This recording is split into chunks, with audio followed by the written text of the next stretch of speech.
Hi everyone, welcome back to the channel. Before diving in, just a quick disclaimer that every single information I'm going to share with you in this video is based on my own research and personal experiences. So this is not a sponsored content, so I will try to give you an honest review and an unbiased take. So let's get straight into it. So in today's video, we're going to do a quick and in-depth review of herbody.com. So this is basically an online platform that provides you with a supplement capsules, especially for women, that will help their life with their hormonal balance. As you can see, they have made a lot of claims. It has stable body temperature, a restful and troubled sleep, and it can provide you with the overall emotional stability. So now let's dive in and find out what's actually behind those bold claims.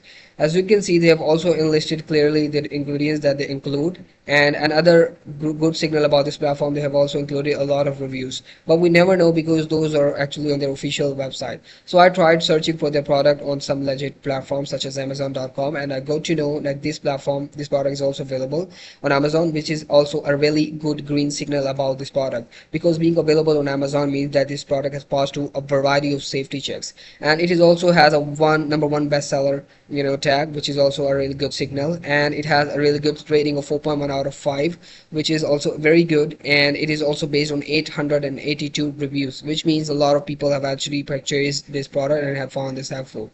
And once I tried searching for the reviews of this product on the Trustpilot website, I got to know they have a 3.9 out of 5 star, which is a pretty much decent rating because it's based on 292 reviews. So also the platform was registered back in 2025. By being new here doesn't mean that it is not a credible platform. So in conclusion, I would say like this product is pretty much not a scam, and you can actually try it out, but you should consult with your doctor first before using those supplements. So I hope this review was helpful for you. Thank you so much for watching the video.